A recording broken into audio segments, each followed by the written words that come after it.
একটু বলবেন মানে ধারণা করা হচ্ছিল 11টা-12টার দিকে হয়তো শিক্ষার্থীরা লাইনে দাঁড়াবেন, একটা লম্বা ভোট দেওয়ার জন্য অপেক্ষমান ছবিটা তখন দেখা যাবে, কিন্তু আমরা দেখতে পাচ্ছি ভোট গ্রহণের ঘণ্টাখানেকের মধ্যেই একটা দীর্ঘ সারি।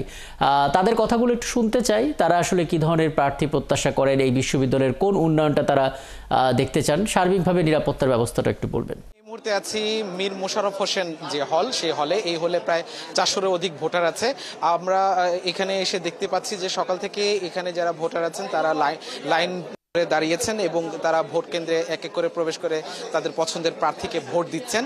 তো এখানে আপনি যেমনটা বলছিলেন যে তারা কেমন প্রার্থী আশা করছে, তারা বলছে যে যারা এখানে নেতৃত্বে আসবে, জাকসুতে 33 বছর পর যেহেতু ভোট হচ্ছে, সেখানে এমন নেতৃত্ব চায় যারা হচ্ছে ক্যাম্পাসের উন্নয়নে শিক্ষার্থীদের স্বার্থে কথা বলবে, শিক্ষার্থীদের জন্য কাজ করবে, এমন নেতৃত্ব চায়। তো আমি এখানে যারা ভোটার আছেন তাদের কয়েকজনের সাথে একটু কথা বলবো যে আসলে আপনারা আসলে সৌভাগ্যবান যে ভোটে ইতিহাসে সাক্ষী হতে যাচ্ছেন, কেমন লাগছে? যেহেতু দীর্ঘ 33 বছর পর জাকসু হচ্ছে, তাই সকাল থেকেই দেখা যাচ্ছে যে সকলে উৎসবমুখর পরিবেশে ভোট দিতে আসছে। সকলে আসলে খুবই আনন্দিত, মানে উৎসবমুখর পরিবেশ চারিদিকে বিরাজ করছে। কেমন প্রত্যাশা করছেন, কেমন নেতৃত্ব প্রত্যাশা করছেন? নেতৃত্ব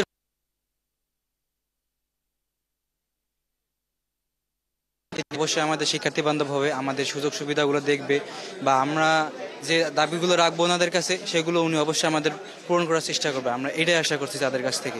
যেমনটা শুনছিলেন শিক্ষার্থীদের কাছ থেকে যে তারা তাদের স্বার্থে কথা বলবে এমন নেতৃত্ব চাচ্ছিলেন। তবে একটু তথ্য দিয়ে রাখি আপনাকে যে আমরা যে ডাকসুতে দেখেছি যে ক্রস চিহ্ন দিয়ে ভোট দিতে হয়, এখানে কিন্তু এটা না, এখানে এসে টিক চিহ্ন দিয়ে হচ্ছে যে তাদের পছন্দের প্রার্থীকে ভোট দিবে এবং 3 পৃষ্ঠার ব্যালট আছে ডাকসুর জন্য এবং হলগুলোতে কোনোটাতে 2টো এবং কোনোটাতে 1 পৃষ্ঠার ব্যালট পেপার আছে। ভোট চলছে উৎসবমুখর পরিবেশে। রাকিব। এবং সেই উৎসবমুখর পরিবেশের ছবিটাও আমরা দেখতে পাচ্ছি।